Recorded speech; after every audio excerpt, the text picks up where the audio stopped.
Putahan natin uli si Rosalie dyan sa Kamara. Kasama niya si Secretary Vince Dizon. Rosalie.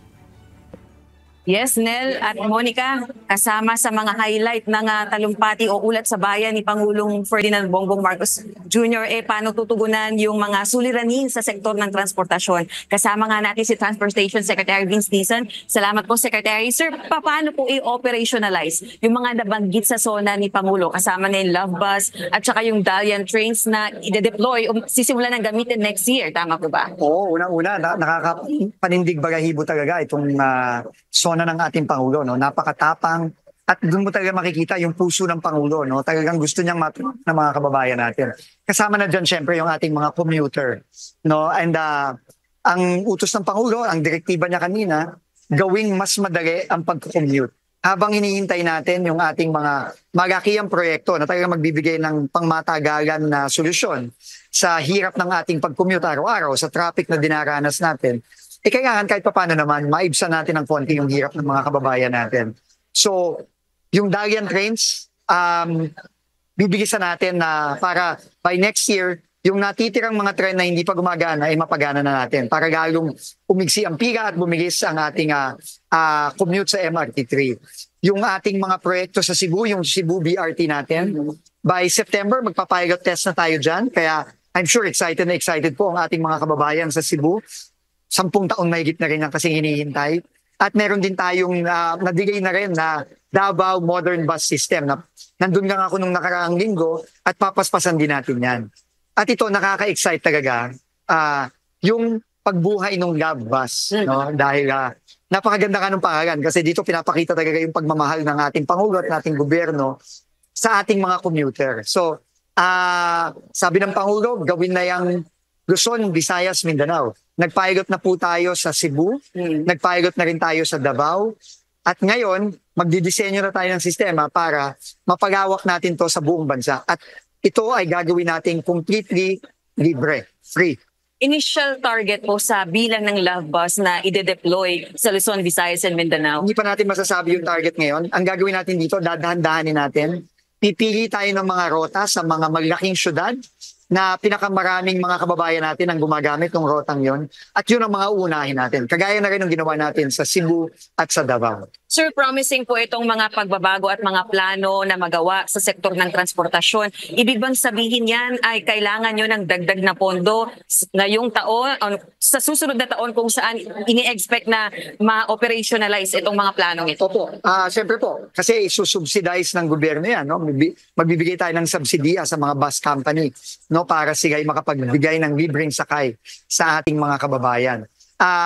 Pero may pondo naman po tayo. Sabi nga ng Pangulo, ang importante ang pondo magamit at maibigay sa ating mga kababayan. Hindi kung saan-saan napupunta.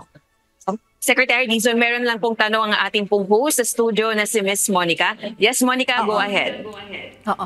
Rosalie, pakitanong kay Secretary Dizon, kung bukod doon sa mga nabanggit ng Pangulo sa kanyang talumpati, ay mayroon bang directive pa ang Pangulo sa kanya kung ano yung mga bagay sa larangan ng transportasyon ang dapat niyang mas bigyang pansin o tuon sa kanyang termino? I-relay ko po ito. Relay the message. Apart po dun sa mga nabanggit ng Pangulo sa SONA kanina, meron pa bang ibang directives ang Pangulo sa inyo para mas mapaigting yung improvements sa transportation sector? Alam nyo, sa dinami-dami po ng problema sa transportation, kailangan talaga isa-isahin natin yan. Marami na rin kasing napag-iwanan, nakaligtaan, hindi naayos itong mga nakaraang taon, minsan dekada pa.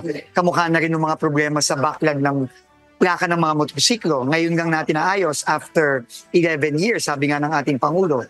At yung mga delayed na plaka, sabi nga ng Pangulo, siguraduhin natin na yung pinangako nating 3 araw, talagang 3 araw makukuha na. Kaya tayo nananawagan, lalo na sa ating mga car dealers. Kasi meron din silang role doon. Kailangan mabilis nilang maibigay ang mga impormasyon sa LTO para ma-release na agad-agad ang mga plaka ng ating mga kababayan. Dahil meron na tayong plaka. Hindi na tayo madidelay at hindi na rin tayo mauubusan ng plaka. Plaka, lisensya, kailangan yan immediate na ibibigay natin sa ating mga kababayan.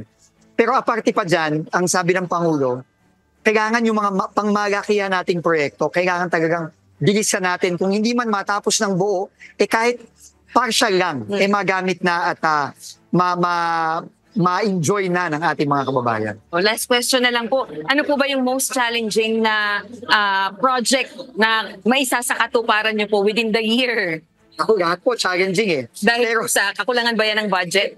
Kakulangan ng budget at ano na rin, no, yung mga patong-patong na problema nitong mga nakaraang taon at nakaraang dekada na kailangan nating isa-isahing ayusin. No? Pero tingin ko naman, nakita naman natin dahil na rin sa direktiba ng ating Pangulo, yung mga maliliit na bagay, unti-unti natin na nasosolve. Yung pila sa MRT, sa LRT, yung mga nasisirang paulit-ulit na escalator at elevator, yung mga plaka na matagal nang hinihintay ng mga kababayan natin, yung problema ng mga kababayan natin sa LTO, yung pag kailangan pa nilang pumunta sa fixer, na-solve na natin yan dahil ngayon online na ang pagre-renew ng driver's license. At marami pa tayong mga gagawing online sa mga susunod na linggo at susunod na buwan. So, hindi mauubusan ang gagawin, pero sabi nga ng Pangulo, kailangan na natin gawin to para naman matulungan natin ang mga kababayan natin.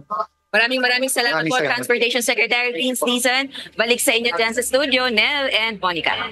Maraming salamat sa iyo, Rosalie Cos, at kay Secretary Dizon.